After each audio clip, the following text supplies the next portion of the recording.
Hello ကျွန်တော်ဒီတစ်ခါဘာပြောပြမယ်လဲဆိုတော့ကျွန်တော်အဲ့ဒီကျွန်တော် gallery ထဲမှာကျွန်တော်တို့ဒီပေါ့နော်နေ့ချက်တွေပြုတ်တဲ့ချိန်ပေါ့လေချက်တွေပြုတ်တဲ့ချိန်ကျွန်တော်အသားငါးတွေအသီးရွက်တွေခိုင်းတဲ့ခါမှာသတိထားရတယ်ပေါ့နော်သတိထားတာဘာကြောင့်သတိထားလဲဆိုတော့ပေါ့နော်ကျွန်တော်ကြုံတွေ့ခဲ့ရပဲပြတယ်ပေါ့နော်ကျွန်တော်ပေါ့နော်ဒီ gallery တွေအဲ့ဒီချိန်ကပဲအေးကန်းနဲ့ငါးသွားထုတ်တယ်ငါးသွားထုတ်တယ်ဆိုတော့ငါးတွေဟိုငါးတွေကျွန်တော်ခုနကပြောတဲ့ကိုင်းတဲ့ခါမှာပေါ့နော်ကိုင်းတဲ့ခါမှာဆိုတော့ကိုင်းနေဆိုတော့လည်းအများကြီးမဟုတ်ပါဘူးဘိုင်လေးခွဲပြီးနေတဲ့ခါဖြစ်တဲ့ခါမှာဘာဖြစ်လဲဆိုတော့ဘာတွေ့ရလဲဆိုတော့အဲ့ငါးရဲ့ဘိုက်ထဲကနေငများချစ်ကြီးပါလာအများကြီးပါလာနော်အာရန်တကယ်သိပြီတဲ့အဲ့ငများချိတ်တာလေကျွန်တော်တို့ကအဲ့ငါးတွေပါတခြားမကြည့်မိပဲနဲ့ပေါ့နော်အဲ့လိုသာကြော်ပြီးလိုက်လို့တော့တကယ်ကြောက်ဖို့ကောင်းနေပါတကယ်အဲ့ချက်ကြီးအလုပ်ပြုတ်မဲ့ကွက်တွေပေါ့နော်အဲ့လိုမျိုးတွေလေးသလားနောက်ပိုင်းကျွန်တော်အဲ့နောက်ပိုင်းကျွန်တော်အဲ့ငါတပေါင်းဟောင်းငါများချိတ်ကြီးလို့ပြတဲ့ခါမှာချက်ကြီးလေးမျိုးလုံးပြူသွားတယ်ဒါတော့သူအနောက်ပိုင်းသူအသားတွေငါးကိုသူပဲကင်တော့တယ်သူပဲတခြားစစ်တော်တယ်ပေါ့နော်အဲ့နောက်ပိုင်းကျွန်တော်အသီးရွက်တွေပါကျွန်တော်နောက်ပိုင်းကျွန်တော်သူစိတ်မချောက်ဆိုတာတဲ့တခုဆိုသူ့မှာတာဝန်ရှိတယ်ပေါ့နော်တာဝန်ရှိတော့သူနောက်ပိုင်းသူဒီ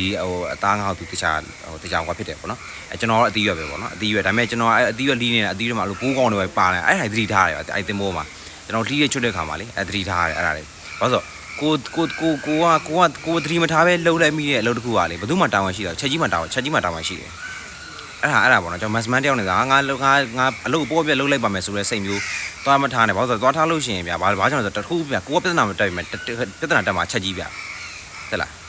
ကိုအမှားတစ်ခုလုပ်ပြီဆိုရင်ကိုဒိုင်းမပြောဘူးဗျာ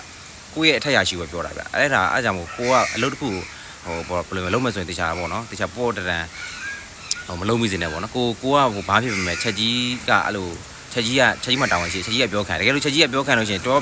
ကိုလောက်တာမှလို့ပြောခံများချက်ကြီးကလည်းကိုညွညင်မဟုတ်တော့ဘူးပေါ့နော်ကိုကြည်ပြမဟုတ်တော့ဘူးကြည်ပြမဟုတ်တဲ့ခါမှာဘာပြဿနာဖြစ်လဲဆိုတော့နေ့တိုင်းသူနဲ့ကြော်နေရဒီဂယ်လီထဲမှာအဲ့နေ့တိုင်းတွေ့နေရကြုံနေရဆိုရင်သူကလည်းကိုကြည်မှာမဟုတ်တော့အဲ့တော့သူနဲ့ကိုနဲ့လှုပ်တာအဆင်ပြေမဟုတ်တော့ဘူးပေါ့နော်အဲ့တော့ကျွန်တော်တို့ခုနကပြောရဲပေါ့နော်အသီးရွက်အသားငါဘာပဲလုပ်လို့ပေါ့နော်တေချာစစ်ကားတယ်ပေါ့နော်အရန်ပဲအဲ့ကျွန်တော်တခုပြောအောင်မယ်အဲ့လိုလေကျွန်တော်အသီးရွက်တွေလုံနေချိန်မှာဘာတော့အဲ့ပိုးကောင်အဲ့ပိုးပါလာတယ်ပိုးပါလာအဲ့ကျွန်တော်အဲ့မှာတက်အင်ဂျင်နီယာဝင်လာဟဲ့ဒီမှာကြည့်အောင်လို့အသီးရွက်တွေပိုးတွေပါတယ်ဟာဟဲ့အောင်အဲ့ဒါ organic တာသေဟုတ်သူ organic လာမကြည့်ဘူးတကြီးပါအဲ့စားရတယ်အဲ့ဒါပိုးပါအောင်မှာအဲ့မှာစောက်ပြန်လာတယ်ပါအဲ့လိုမျိုးပေါ့လေဆိုတော့ကျွန်တော်တို့အဲ့ခုနကပဲအသီးရွက်တွေကိုင်းတဲ့ခါမှာကျွန်တော်သတိထားရတယ်ပေါ့နော်တခြားစစ်ကားတယ်ပေါ့နော်တခြားအဲ့လိုကိုလှီးနေနေဒီဘောဒီထဲမှာကျွန်တော်တို့ဒီတခြားလေးကြည့်ရတယ်ပေါ့နော်အဲ့လိုပါတတ်တယ်ပေါ့နော်ပါတတ်တယ်ပါဝိုင်းရင်တော့မလွယ်ဘူးပေါ့ဗျာပါဝိုင်းတော့မကောင်းဘူးပေါ့နော်